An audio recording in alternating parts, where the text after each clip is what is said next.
We sometimes do that. Sometimes we look in the past and we say it's wonderful then, or we look at the future and say heaven's going to be so good, but we don't know how to have a good Christianity right in the nasty now and now. And we need good Christianity right now. We can bloom where we're planted. Well, they weren't blooming. They were complaining, and complaining is rebellion. It's rebellion against God. It's saying, God, I know you ultimately provided this, and you ultimately provided here, and you ultimately are taking care of my needs and my food, but this time you goofed. Is there anybody here that'd like to say that? We'll give you the mic. Right here, right now. God, my circumstances, they're just no good. And ultimately, you're the one that provided and led into this mess. But that's what we do when we complain. And complaining is, I found, a universal sin.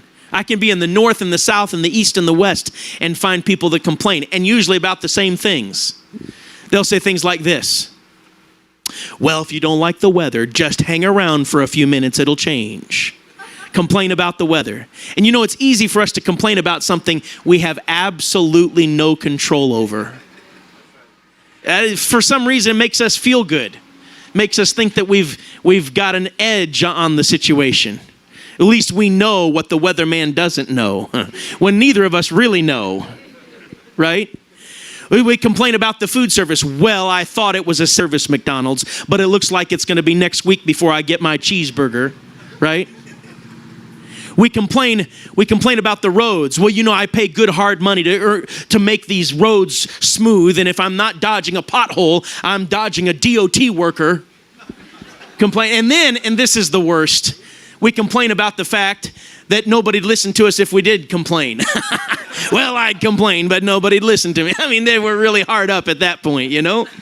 But watch here, complaining is sin against God. We don't think in those terms. We think terrorism is sin against God. Immorality is sin against God. Drug dealing is sin against God, and surely it is. But what about this? Speaking words that God is displeased with.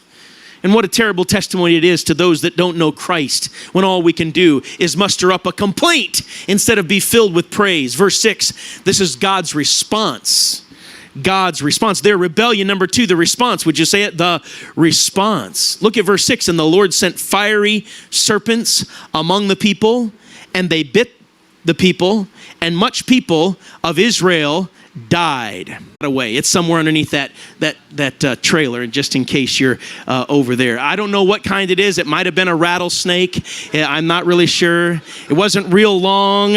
They say that poisonous snakes have diamond heads and they have elliptical eyes, but who wants to get close enough to see? So anyway, it's under there, I don't like snakes. I don't like any kind of snake. I barely like a dead snake. You know what I'm saying?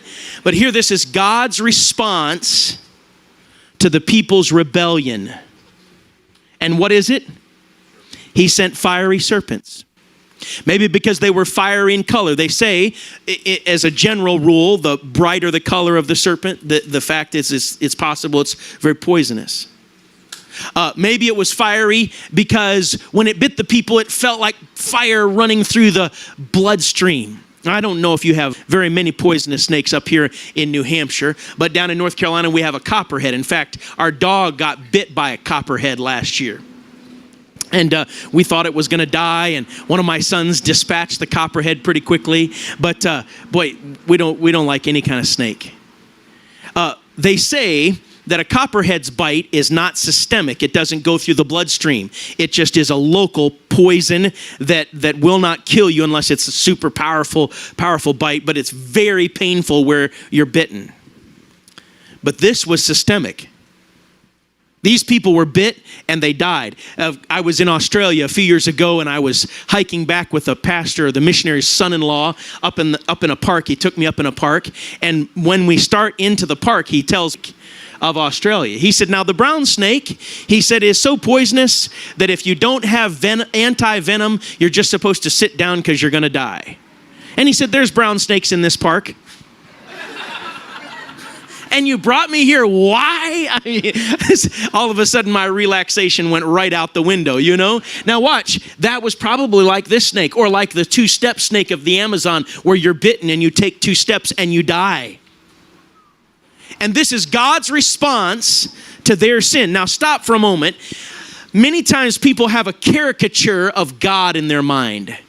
Maybe because they've had bad experiences, and so with people that claim to know God, and so that colors their view of God. Maybe because they've had a bad experience with religion, and so they have a colored caricature view of God. Or maybe they have a good experience of God, but they have a wrong view of God. The best thing we could do is take whatever men in tradition have colored in our minds about God and move it right into the trash